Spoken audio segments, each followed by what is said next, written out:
Assalamualaikum warahmatullahi wabarakatuh.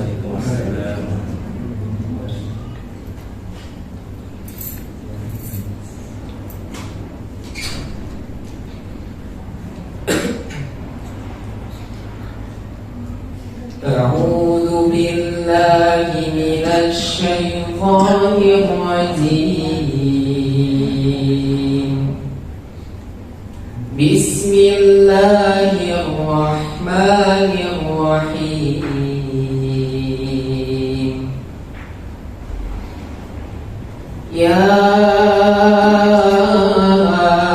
ayyuhal muzammil qumil laila illa qalila nisfahu aw inqus minhu qalila aw zid alayhi wa rattilil qur'ana tartila inna sanulqi alayka qawlan thaqila inna nashi'atal layli hiya ashaddu waq'an wa aqwamu qila inna laka fin nahari sabhan tawila wadhkur isma rabbika wa tabattal ilayhi tabtila Rabbul masyriqi wal maghribi la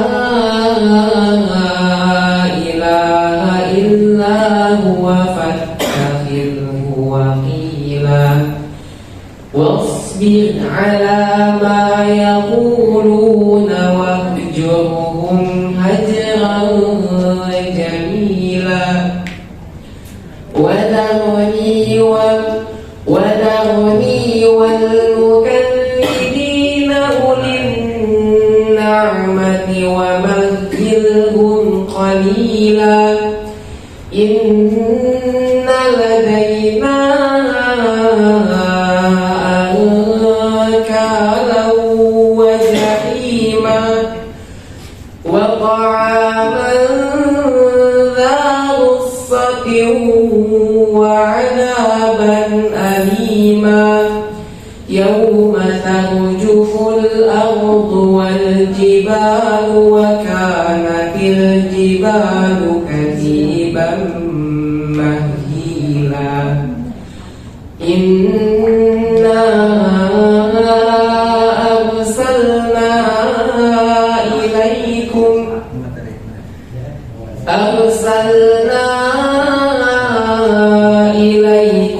rasulan syahidan alaikum kama arsalna ila fir'auna rasula fa'asa fir'aunu rasula fa'akhadnahu akhdan wabila fakaifa tattaquna in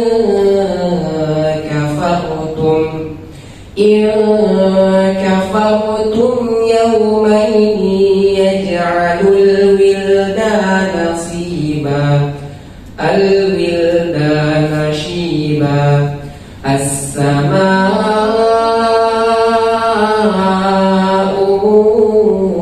fatirun bih kana wa'duhu maf'ula inna hadhihi tadhkirah faman syaa'a ittakhadha ila rabbihi sabila inna rabbaka ya'lamu annaka taqumu adna min thuluthayil layl wa nisfahu wa thuluthahu wa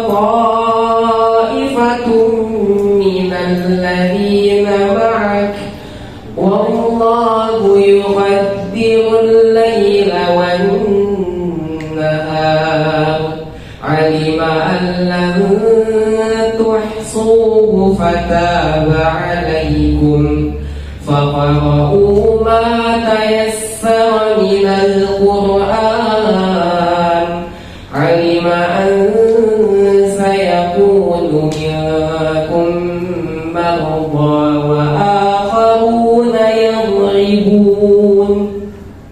يضربون في الأرض يبتغون من فضل الله وآخرون يقاتلون في سبيل الله فاقرؤوا ما تيسر منه وأقيموا الصلاة وآتوا الزكاة فأقرضوا الله قرضا حسنا وما تقدموا لأنفسكم من خير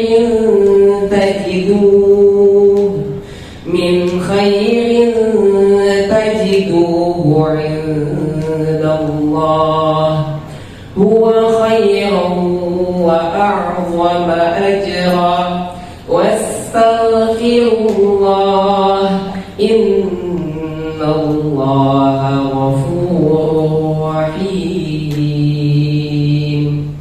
صدق الله العظيم.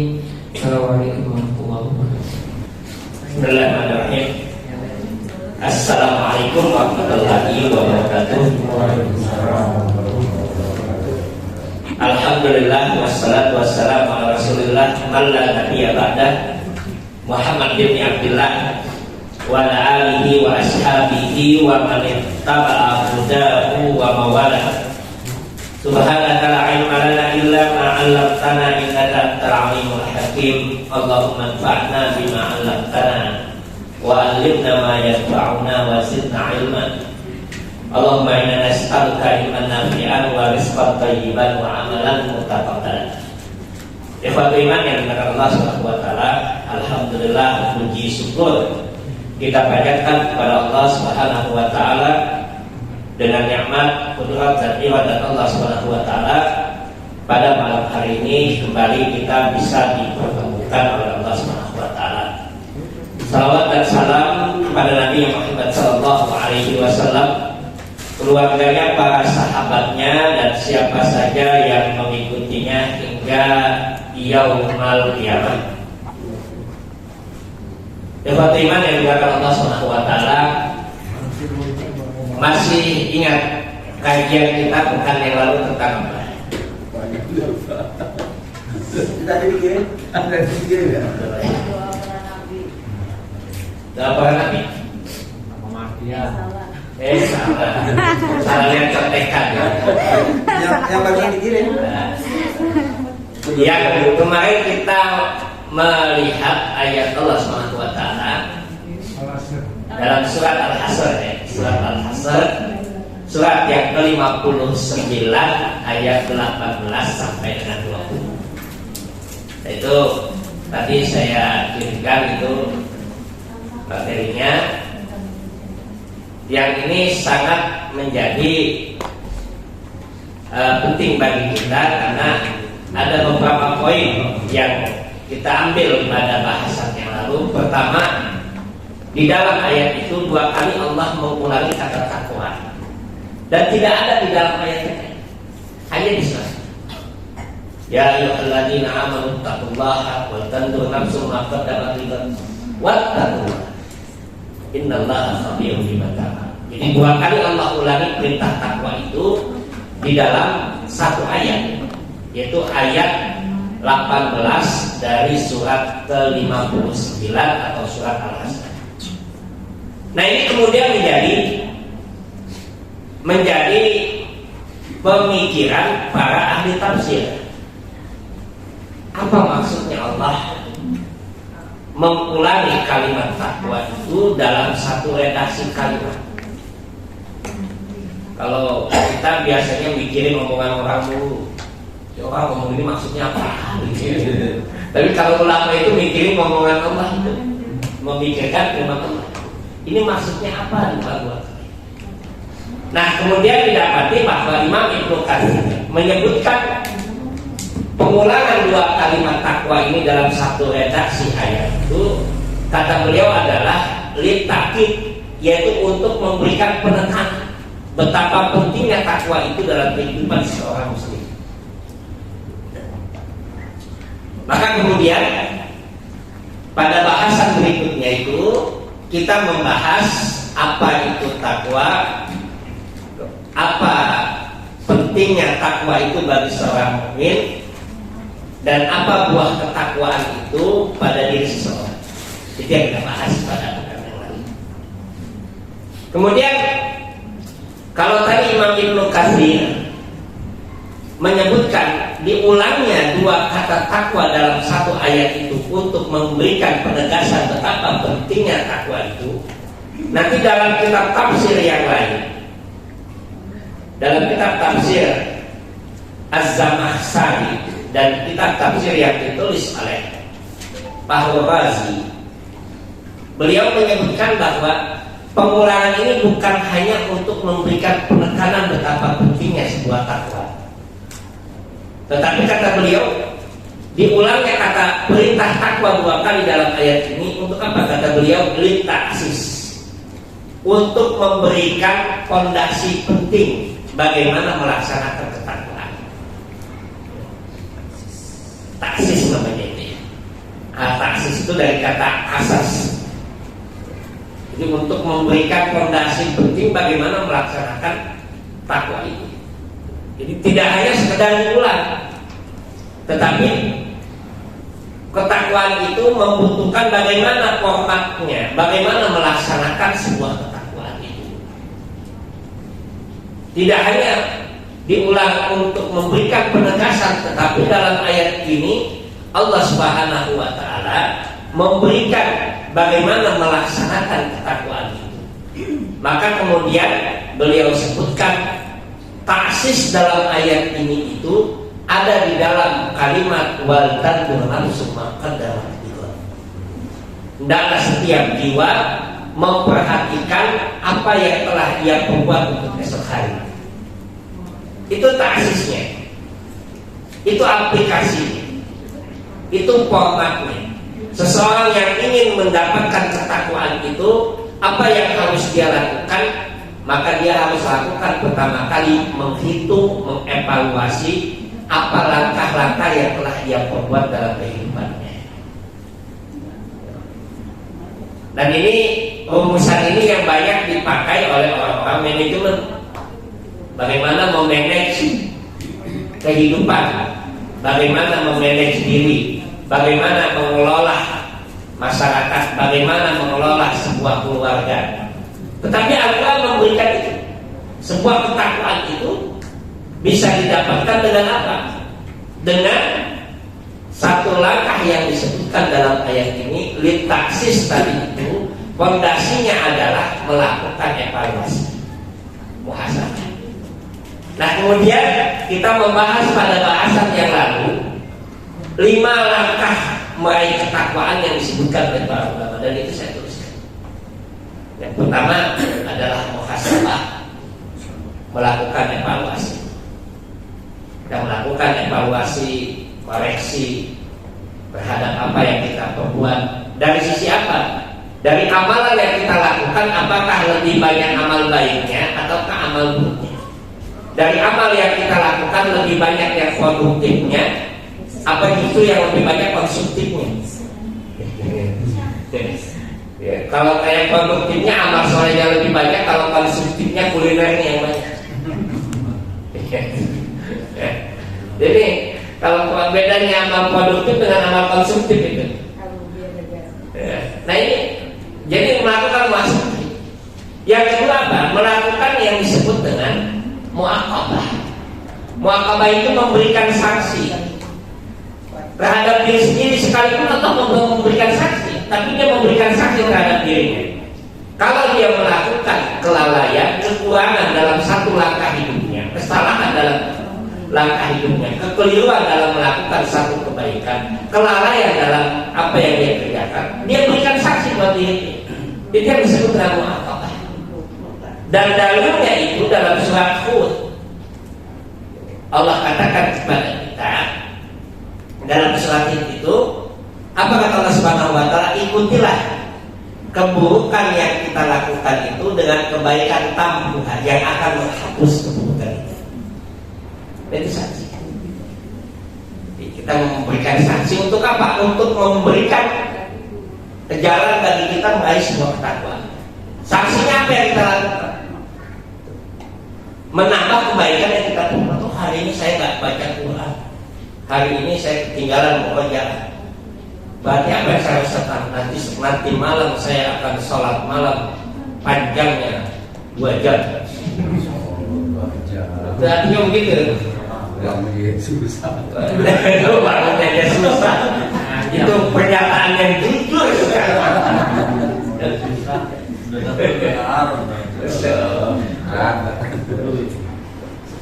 Nah ini jadi dia mu'aqabah, memberikan sanksi buat dirinya. Untuk apa? Untuk apa? Untuk dia bisa mempertahankan amal baik yang dia lakukan. Itu mu'aqabah. Maka kita baca di dalam sejarah sangat banyak. Rasulullah itu kalau beliau disebutkan dalam satu hadis pernah tidak sholat malam, tertinggal sholat malam beliau. Jadi bukan hanya Mas Eko yang kesiangan, Rasulullah juga kesiangan. Bedanya Rasulullah sekali-sekali. Sekali aja bahkan disebut. Rasulullah itu kesiangan sholat malam, jadi bangun langsung beliau sudah masuk adzan subuh. Apa yang beliau lakukan? Beliau sholat subuh. Kemudian setelah itu, ketika masuk duha, beliau mengganti sholat malamnya itu 12 rakaat sholat duha. Itu yang dilakukan oleh Rasulullah. Dalam hadis yang lain, beliau pernah kesiangan, bukan tidak melakukan sholat malam, tetapi tertinggal sholat qobliyah subuhnya. Maka beliau gantikan waktu duha itu sholat 2 rakaat ba'da subuh. Untuk apa beliau lakukan itu? Untuk memu'aqabah diri beliau, memberikan pedoman bagi kita. Begitu cara kita mempertahankan amal yang kita lakukan. Ini yang kedua. Yang ketiga, yang ketiga itu amalan yang kita lakukan selain dari memu'aqabah diri kita. Setelah melakukan evaluasi, kita tinjau diri kita, kemudian kita berikan sanksi diri kita. Apa yang kita lakukan itu? Yang ketiga adalah mu'aqabah, merasa bahwa diri kita itu di bawah pengawasan Allah Subhanahu wa taala. Kita merasa jelas apa yang kita lakukan. Tidak ada mayal itu min qaulin illa ladaihi raqibun atid. Dalam surat Qaf Allah sebutkan itu. Tidak ada satupun yang terucap dari ucapan kita melainkan ada catatannya, ada raqibun atid. Malaikat, kita nyebutnya malaikat raqib atid gitu ya. Tapi dalam surat Qaf itu disebutkan illa ladaihi raqibun atid. Melainkan ada yang mencatat, ada yang mengawasi, dan ada yang mencatat. Itu raqibun atid. Yang nanti dalam surat Yasin itu disebutkan, dalam surat Yasin itu bahwa apa yang kita lakukan itu bi imamin mubin, ada dalam buku induk, buku besar yang kita punya. Nah, perasaan diawasi itu harus muncul pada diri kita. Bagaimana memunculkan rasa diawasi itu? Memunculkan rasa diawasi itu dengan apa? Dengan membiasakan melakukan amalan-amalan yang ceria. Apa amalan ceria itu? Amalan yang tersembunyi yang tidak dilihat oleh orang. Itu amalan ceria. Maka nanti ketika kita mengambil hadis Nabi SAW dalam riwayat Imam Muslim pada nomor 1285. Saya hafal nomornya karena ketahuan nomor induknya saya. Bukan karena ngapalin nomornya. Nah itu disebutkan dalam hadis Muslim itu. Ketika menyebutkan bagaimana jalan masuk surga, ya Rasulullah, akhbirni bi amalin yudkhilunil jannah wa yubaiduni anin nar. Wahai Rasulullah, beritahu saya amal apa yang memasukkan surga dan menjauhkan saya dari api neraka. Rasulullah sebutkan amal itu. Apa amal itu? Yaitu apa yang ada dalam hukum Islam. Lalu apa kata Rasulullah? Rasulullah memberikan tambahan kepada Mu'adz bin Jabal. Apa kata Rasulullah sallallahu alaihi wasallam? Maukah aku tunjukkan hal adul ala amal? Maukah kamu aku tunjukkan kepada kamu satu amal yang menjadi apa? Yang amalan itu menjadi sesuatu yang pintu-pintu kebaikan, abwabul khair. Pintu-pintu kebaikan yang kamu lakukan. Apa amalan itu? Rasulullah mengatakan amalan itu, kata Rasulullah sallallahu alaihi wasallam, beliau katakan wasyamu junnah. Puasa itu adalah perisai. Ini amalan tersebut. Amalan siriyah puasa. Enggak ada yang tahu kita berpuasa atau tidak kecuali diri kita dan Allah. Kalau kita sahur di rumah, kemudian jam 10 di kantor kita mampir ke warung Padang, ada yang tahu. Ya. Pulang ke rumah kita buka puasa lagi. Tidak ada yang tahu. Itu cuma diri kita. Maka amalan siriyah itu Rasulullah mengatakan itu asyamu junnah wassadaqatu tutfi'ul bala. Dan yang kedua kata Rasulullah SAW, sedekah itu akan menghilangkan bala. Dan sedekah itu disampaikan oleh para ulama itu, sekalipun dia boleh dijaharkan atau diiklankan, boleh dia bersedekah dengan terang-terangan, tetapi yang terbaik itu sebagaimana yang dikatakan oleh Rasulullah SAW, bersedekah dengan tangan kanan dan tangan kiri tidak mengetahui. Ini amalan yang bersembunyi. Yang ketiga apa? Yang ketiga itu kata Rasulullah SAW, wassalatu rajuli fi jawfil laili wan nasu niyam. Yaitu salat malamnya seseorang ketika di tengah malam pada saat orang-orang telah tidur. Nggak ada yang tahu. Kecuali kalau paginya dia kata, tadi malam anginnya kenceng banget sampai aku bangun saya. Habis bangun saya mau saya wudhu, kemudian saya sholat tahajud. Enak banget. Nah itu orang udah cerita itu. Ngirim WA lagi. Iya. Ngirim WA lagi. Nah ini yang dikatakan amalan siriyah tadi. Apa fungsinya amalan siriyah itu?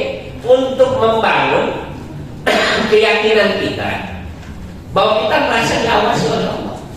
Maka perbanyak dan perbaiki amalan siriyah tadi, amalan yang tersebut.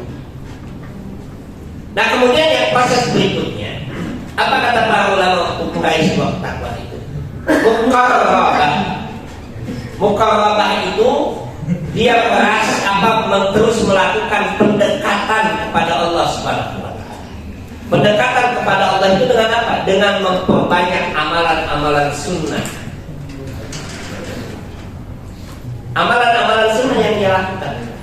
Dia perbanyak itu amalan-amalan sunnah. Apa saja amalan sunnah yang bisa dia lakukan? Yang disebut dengan amalan tatawwu. Salat sunnah, puasa sunnah. Maka dia memilih amalan sunnah yang prioritas yang bisa dia lakukan. Amalan yang terbaik, yang paling utama itu yang dia bisa lakukan terus menerus dari amalan sunnah. Ini yang disebut dengan muraqabah, muqarrabah, terus mendekati diri kepada Allah Subhanahu wa taala. Dan yang terakhir adalah mujahadah. Mujahadah ini kita lihat dalam Al-Quran surat Al-Ankabut surat 29 ayat 69. Apa kata Allah Subhanahu wa taala? Mujahadah ini Allah katakan, barang siapa yang bersungguh-sungguh di jalan man jahada bina la nahdiyannahu subulana, pasti akan kami tunjukkan kepada mereka jalan-jalan kami. Siapa yang bersungguh-sungguh? Nah, ini proses kita meraih ketakwaan yang tadi disebutkan oleh Imam Jamakhsyari dalam kitab tafsirnya, bahwa proses takwa itu disebutkan 2 kali dalam surat Al-Hasr tadi, litaksis, untuk apa? Memberikan fondasi bahwa ketakwaan itu langkah yang pertama dia melakukan evaluasi pada diri. Dan ini berkaitan dengan akhir tahun dan awal tahun yang masih kita jalani. Bagaimana kita menjalani awal tahun itu? Kita mengisi hari-hari kita itu dengan hal-hal yang positif. Bagaimana? Kita lihat, ini apa yang kita evaluasi? Jangan lagi, bukan tidak boleh kita berpikir misalkan tahun ini saya akan memiliki ini dan sifat ini. Ya, silakan saja. Begini-begini aja nih, Ustaz. Iya. Dunianya masih begini-begini aja ya. Yang harus dipikirkan dunianya masih begini-begini, gimana akhiratnya ya? Ngeri ya. Kan? Karena itu akan kaitan itu. Kan dunia hasanah wa fil akhirati hasanah. Dan Allah Nabi SAW itu menyebutkan ad-dunya mir'atul akhirah. Kata Nabi itu, dunia itu cerminnya akhirat. Kalau di dunianya hasanah, maka akhiratnya hasanah. Kalau di dunianya dia merasakan nyaman, ya akan mendapatkan akhirat. Sehingga kata para ulama itu, hati-hati kalau ada orang yang gampang bete, apa galau. Kata para ulama itu, hati-hati loh. Kenapa? Karena galau, resah itu hanya ada pada sifat penghuni neraka. Wow, gini. Begini-begini aja itu gimana? Hati-hati. Maka kalau tidak dirasakan sifat galau itu dijauhi pada penghuni neraka. Jelas ada artinya orang yang menjadi penghuni surga itu apa yang Allah katakan? Ketika menyelamatkan aja Allah panggil itu, ya iya Tuhan, nafsul mutmainnah, irji'i ila rabbiki radiyatan mardiyah. Kan begitu. Wahai jiwa yang tenang, kembalilah kepada Tuhanmu dengan riba dan ridha. Artinya apa? Dia merasakan itminan dalam hatinya, merasakan ketenangan. Nah, ini gambaran ayat 18 tadi. Nah, baru pada ayat 19 itu yang saya tuliskan juga di situ. Di ayat 19 itulah Allah Ta'ala menyebutkan, wala takunu kalladina nasullaha fa'ansahum anfusahum ulaika humul fasiqun. Jangan kalian menjadi seperti orang yang melupakan Allah. Fa'ansahum anfusahum, maka Allah jadikan mereka lupa dirinya sendiri. Kalau bahasa kita, mereka jadi lupa diri. Kalau dia melupakan Allah, Allah jadikan mereka lupa dirinya. Apa artinya?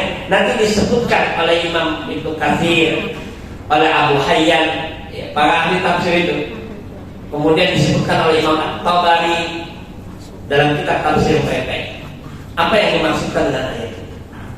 Tapi yang jelas Allah katakan, siapa yang melupakan Allah, maka Allah akan jadikan dia lupa dirinya. Lalu Allah katakan, ulaika humul fasiqun. Mereka itulah orang-orang yang fasik. Siapa orang yang fasik itu? Orang yang melupakan Allah dalam langkah-langkah hidup. Orang yang mengabaikan Allah dalam mengambil keputusan. Orang yang tidak memperdulikan Allah ketika dia menentukan apa yang harus dia lakukan. Nah, ini yang orang yang fasik. Sehingga definisi fasik itu nanti dalam terminologi, dalam bahasa fikih disebutkan bahwa fasik itu maknanya kharijum minat ta'ati, orang yang keluar dari taat. Kenapa? Karena dia melupakan Allah. Dia mengabaikan, dia tidak peduli dengan dia sudah.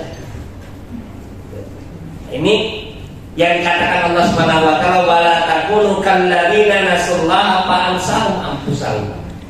Dan redaksi ayat seperti ini kita banyak dapati dalam Al-Qur'an. Redaksi ayat yang seperti ini itu banyak kita dapati dalam Al-Qur'an. Pertama kita lihat dalam surat 45 ayat 34. Allah Ta'ala menyebutkan wakila yauma nansakum kama nasitum liqa'a yaumikum hadza. Dalam surat 45 surat Al-Jasiyah itu redaksinya bersama dan dikatakan kepada mereka, hari ini kalian kami lupakan sebagaimana dulu kalian melupakan tentang hari ini, maka hari ini kalian akan lupa. Artinya apa? Tidak akan dipedulikan oleh Allah Subhanahu wa taala nanti dia kiamat. Itu aja. Wala yukallimuhullahu yaumal qiyamati wala yuzakkihim walahum adzabun alim. Dalam ayat yang lain itu begitu Allah lupakan, bagaimana Allah melupakannya? Allah sebutkan wala yukallimuhullah, Allah tidak akan mengajak dia bicara. Wala yukallimuhullah wala yuzakkihim, Allah tidak akan membersihkannya. Walahum adzabun alim, dan dia akan mendapatkan azab yang pedih. Itu gambaran tadi. Jadi redaksi kalimat yang seperti itu, janganlah kamu melupakan Allah seperti orang yang melupakan Allah, jadikan kamu melupakan diri. Ini banyak disebutkan dalam ayat ini. Dalam ayat yang lain Allah katakan dalam surat 32 ayat 14, Allah menyebutkan kepada kita, fadzuqu bima nasitum liqa'a yaumikum hadza inna nasina. Dalam surat 32 Allah katakan, fadzuqu, maka rasakan bima nasitum, karena kamu dulu melupakan liqa'a yaumikum hadza, pertemuan kamu hari ini. Inna nasinakum, sungguh hari ini kamu pun aku lupakan. Itu redaksi. Dan ini yang kemudian kata para ulama tafsir, kata Imam Ibnu Katsir, karena Abu Hayyan dalam tafsirnya, kata Imam At-Tabari dalam tafsirnya, apa kata beliau itu? Mereka mengatakan redaksi kalimat ini adalah apa yang disebut dengan al-jaza'u min jinsil amal. Allah memberikan balasan kepada hambanya itu sepadan, sejenis dengan apa? Dengan perbuatannya. Ketika mereka melupakan Allah, Allah jadikan dia lupa dirinya. Ketika dia menjauhi Allah, Allah jadikan Allah pun jauh dari dia.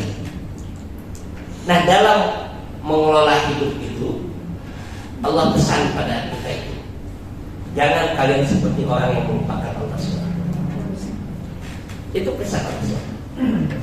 Jadi dalam mengelola hidup kita itu, ya, Allah pesan, jangan kamu melupakan Allah SWT. Orang yang melupakan, kenapa? Nanti Allah akan lupakan kamu.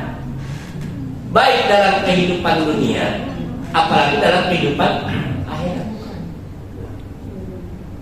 Maka nanti Imam Ibnu Katsir mengatakan, seperti apa orang yang melupakan itu? Kata Imam Ibnu Katsir, la tansu dzikrallahi azza wa jalla.